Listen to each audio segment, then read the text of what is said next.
All right, so we are still, Clinton and Sanders have been on stage together in New Hampshire now for about an hour. Sanders spoke for about a half an hour. Clinton is still talking right now. And still making hand gestures. I don't want to be sort of Pollyannish about this, and I also, look, we're in full rhetorical mode, right? None of this stuff is real. But there are certain, the level of specifics that have expectations around them right now versus when Obama was running in 2008 is pretty extraordinary. I think, we were talking about what ultimately came the Affordable Care Act at that time, but of course it was slightly different. It had the public option. But President Obama was very specific about ending our occupation of Iraq. We have done so more or less. I think we still have 6,000 troops there. We're back in to a certain extent. He had talked about expanding in Afghanistan. We've actually now drawn down from that expansion.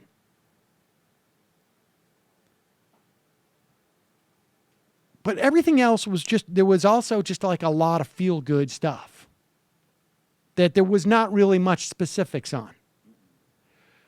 We have such a strong set of specifics. I mean, this is one thing that Bernie Sanders did. And there's a lot of subsidiary things that he did just in the campaign itself. I don't think this is over. But he forced Clinton to make a lot of very specific proposals.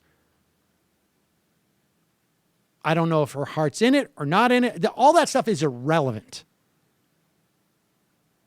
She could be the greatest person in the world. She could be the worst person in the world. All this stuff is relevant. Same thing with Bernie Sanders. I don't care.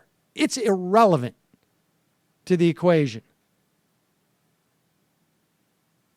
But we now have her on record proposing some very specific proposals.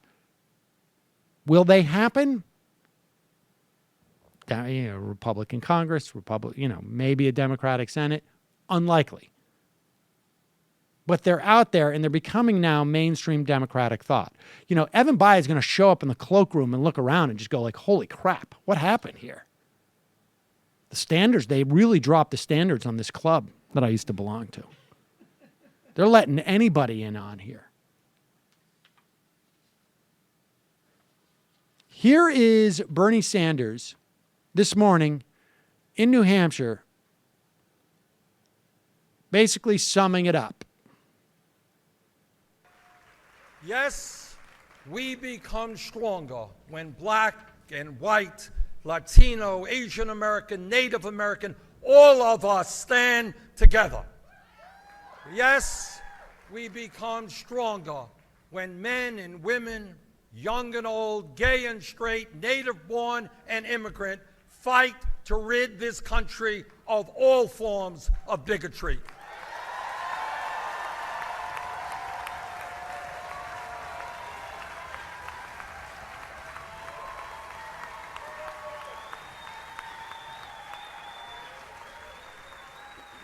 It is no secret that Hillary Clinton and I disagree on a number of issues.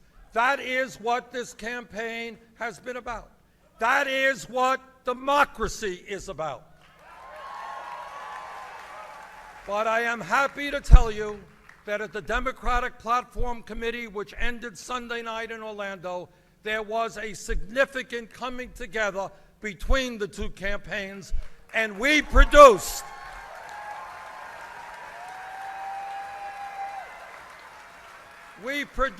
by far the most progressive platform in the history of the Democratic Party. There you go. The most progressive platform in the history of the Democratic Party, says Bernie Sanders. And, you know, I haven't looked back at all of them.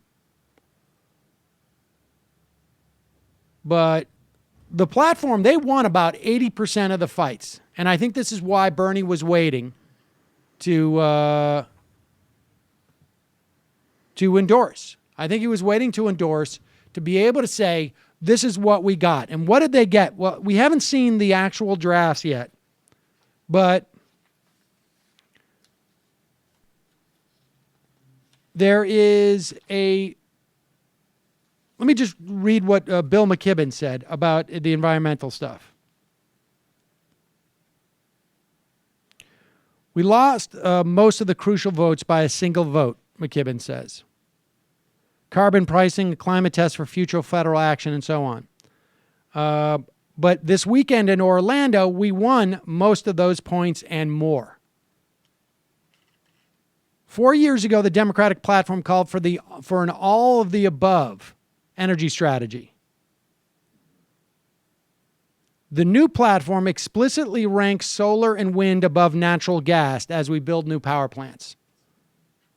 It explicitly invokes, not once but twice, the exact words Obama used to reject Keystone Pipeline, that it would significantly exacerbate climate change. That's relevant not just with Keystone, but it's relevant because it endorses that measurement as a way of making policy. As he writes, this is now the test for all federal policy and projects. The platform acknowledges for the first time what every economist has said for decades. Carbon and methane should carry a price to reflect the damage they're doing to the planet. This is important stuff from an environmental perspective. I can tell you, Josh Fox did an amazing job as he was a Sanders delegate from New York, and just did an amazing job in pushing and pushing and pushing. There is, we didn't get Medicare for all, but we do have buy-ins to Medicare and a public option in the platform. We've got President Obama coming out and writing, public option should be part now of those areas where there's no competition. Democrats seek to require the use of body cameras, to stop racial profiling, stop the use of weapons of war in policing our communities. There is a call to provide a pathway for marijuana legalization.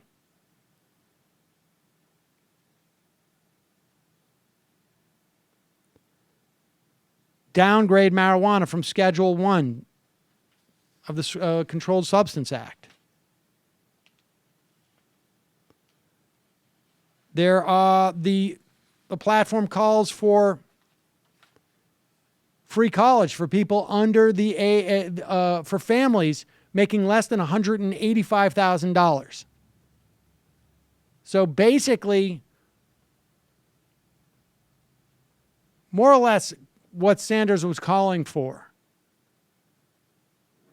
would apply to about 85% of Americans, would have a free public college option. I mean, this is all, this is big stuff. And then can we acknowledge some of the losses now? Hello, you. I'm Sam Seder. Looking for smart progressive talk that is occasionally amusing? Well, subscribe to our YouTube feed. Subscribe to our podcast. Like us on Facebook. And just generally enjoy us.